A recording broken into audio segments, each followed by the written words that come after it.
If you've been eagerly anticipating President Joe Biden declaring a national emergency over the climate, I have a question and a news update for you. The question is, what are you smoking? Seriously, you thought that was gonna happen?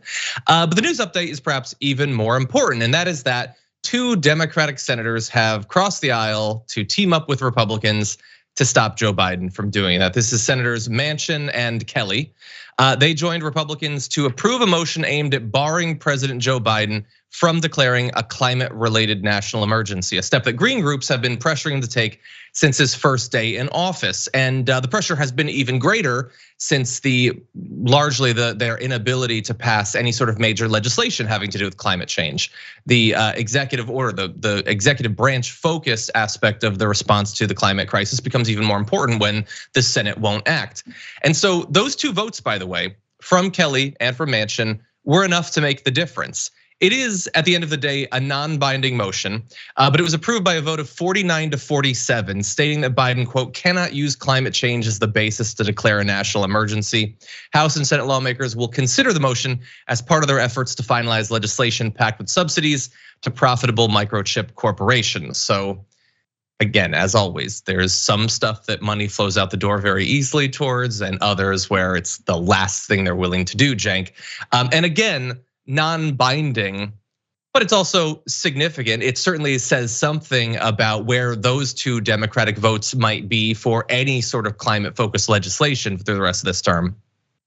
Yeah, so there's so much hypocrisy here. I don't know that we can fit it in one show. So they told us, the Democrats did, we don't have any money. I mean, we'd love to do Build Back Better, but inflation and all of that stuff. Wait a minute, you just said $52 billion of subsidies for Amazon and the big tech companies. And by the way, $125 billion over the next 4 years for a blanket corporate tax exemption.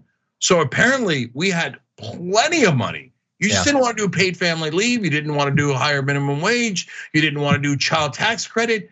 You didn't want to do any of that. I'm talking about the Democrats. But when it was time for corporate giveaways, they had tons and tons of money. And then, okay, now we turn to climate change. At least you're gonna do something, anything that you could do, right? Because they always say, there's nothing we can do. Nothing we can do, okay? But wait a minute, you voted with the Republicans. You voted with the Republicans, right? So to block this climate change issue. Because on this one, Biden can actually unilaterally act as the president. And here comes the corporate Democrats who say, no, whatever you do, do not ever act on Democratic policies. We must always kiss the ass of Republicans. Now, that's not just Joe Manchin. Mark Kelly, corporate Democrat in Arizona, when he's running for office, he's begging for money online. I'm gonna be a big time progressive. Oh my God, I'm gonna pass all these policies. When he gets in office, he's like, Republicans, how can I help? Let's make sure that we burn down the planet. You're gonna be shocked to find out that they helped the oil companies here. And it turns out the #1 recipient of fossil fuel money in all of Senate, the entire Senate, is not a Republican. It's Joe Manchin. Oh my God, he did the bidding of his donors? That is such a big surprise. Look, if you watch the Young Turks, that's the least surprising thing you've ever heard. But you have to understand something. Like normal Democrats that watch cable news and read New York Times, they've probably never heard of that. Yeah. They have no idea how much money Manchin takes from oil companies to sell you out. But John, I also looked up the rest of the Democrats, and guess who was #3 in most money taken from fossil fuel companies among Democrats? Oh, I've got the numbers. If you want, we can go to them at some point. Yeah, but let's go to them. In fact, it's some notable ones. Okay, we're gonna get to it in just a sec. And you're totally right. By the way, I would ask, you occasionally have these analyses of like CNN, MSNBC, ABC, like how much do they talk about a certain topic? Like how much have they, for instance, talked about climate change through the course of a year? I would love to see the numbers for literally anything having to do with campaign finance. Like we're gonna show you a graphic of oil industry, like fossil fuel industry donations. Like have they shown on CNN in the last year a chart like that about literally any candidate? No way, 0% chance. Isn't that madness? So wait, all the oil companies give money to Joe Manchin, and throughout his career, it's been millions and millions and millions of dollars. And CNN and New York Times don't think that's relevant. It's not relevant to his decision making, so they purposely hide it from you. News. Yep. They don't do news. They do marketing for corporations. Yeah, and you're seeing it right there. I mean, Joe Manchin is at the top. You've got James Langford, John Kennedy. Nobody's really surprised by that. Lisa Murkowski, Tim Scott, but Kirsten Sinema does manage to squeak in there. So she wasn't one of the three. Although honestly, it's possible they just talked to each other and they figured out how many needed to cross over. And if it hadn't been Kelly, it would have been Sinema. It's impossible to say, but in this case, she gets to be the better of the two senators from Arizona. And they're being very well paid for that. And by the way, they are then paying the industry back directly, not just in stopping him from declaring a climate-related national emergency, which of course now allows Fox News and the right to say any declaration like that would be totally invalid. It's a bipartisan condemnation of that sort of fear-mongering. That's what they just gave to the right. So there's a separate motion that instructs lawmakers to reject provisions that, quote, prohibit development of an all-of-the-above energy portfolio. So what they're saying is, like we should totally do something about climate change, and maybe we can have a little bit of solar or something, but we should also have oil and natural gas and coal, and we really shouldn't change anything, is what they're saying. And that is another aspect of this. Along the way, by the way, I don't know if maybe it's been mentioned on the Young Turks earlier this week. There's a heat wave that hit South Asia, 120 degrees Fahrenheit. And it produces one of those apocalyptic looking maps you can see here of India there. Absolutely insane, unsustainable, unlivable temperatures. And it just makes me think so much about those polls you occasionally see where they'll ask people, do you expect to see the consequences of climate change in your life? And the headline will be like, it's up to 40% now think at some point in their life, they'll see the consequences. And I'm like, what are you talking about at some point in your life? Like, look around. Do you not get what's going on in the world? Maybe it's okay in your particular part of the United States, but there's wide swaths of the world that are becoming effectively unlivable, impossible to grow food, impossible to survive during big portions of the year.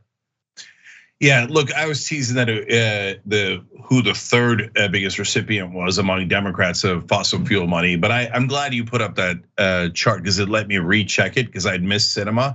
And then I realized I missed Schumer and one other person too. So I double checked, and it is Mark Kelly is the sixth biggest recipient of fossil fuel money among Democrats.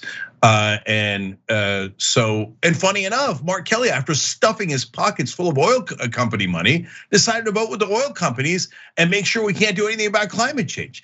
And by the way, I guarantee you later, Democratic ass kissers, mainly that work in mainstream media, will come and say, oh, you're so against Democrats.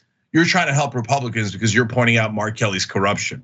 Yeah. No, I hate Republicans and I want Mark Kelly to fight Republicans. I didn't vote with the Republicans. Mark Kelly just voted with the Republicans. Mark Kelly just voted with the Republicans and sold out all of his Democratic voters. But to be fair, how else would he take all the money from the oil companies? They really genuinely believe this in Washington. Like they're just as crazy as Trump voters who think Trump won the 2020 election. They're burning down the planet for their nickel and dime corruption. These people are disgusting. And by the way, one last thing, John, about hypocrisy, and it's about the Republicans. They say, oh my God, big tech, we're gonna fight big tech. Oh God, oh yeah, big tech's terrible. They just shoveled hundreds of billions of dollars in subsidies to them. Yeah. Why? Because they get the same campaign donations. Hey, right wingers, are you ever gonna hold your own accountable? All of your senators, except Mike Lee, okay? Credit where credit is due. So all I care about is the policies. I don't care what's on their goddamn helmet. Everybody in Washington is like, oh, well, if you don't kiss Democratic ass, then I guess you must be a right winger. You idiots, don't you know anything about politics? So credit to Mike Lee here, but all the other Republicans were like, oh, we're just lying about fighting big tech. In fact, we shoveled billions of dollars into their pockets. Ha ha, right wing voters, we tricked you again. That's called the swamp, right wingers. You should look at your own guys the way we do. You should try being honest for a change. Yeah, and by the way, they also have you believe that they hate big tech and they hate like unilateral control over social media platforms. They're cheering a big tech guy who bought and now has unilateral control over a social media platform. Not necessarily unilateral. Today they released some of the donors. They're the people who are involved in that investment, and it's people from like Saudi Arabia and stuff like that. So just normal free speech stuff. But anyway, I wanted to talk about a couple things. One, Kai Newkirk, progressive activist, pointed out one interesting little bit about it being Manchin and it being Kelly, saying an astronaut who's seen the planet from outer space voting to remove one of the only tools we have to confront the climate crisis that isn't blocked by the filibuster and Manchin's corruption. This is an outrageous betrayal, Captain Mark Kelly, shame on you.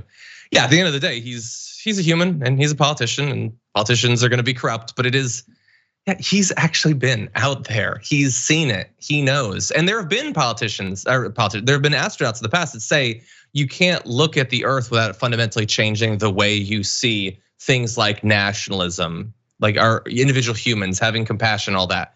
But apparently you can switch them back by paying them enough money.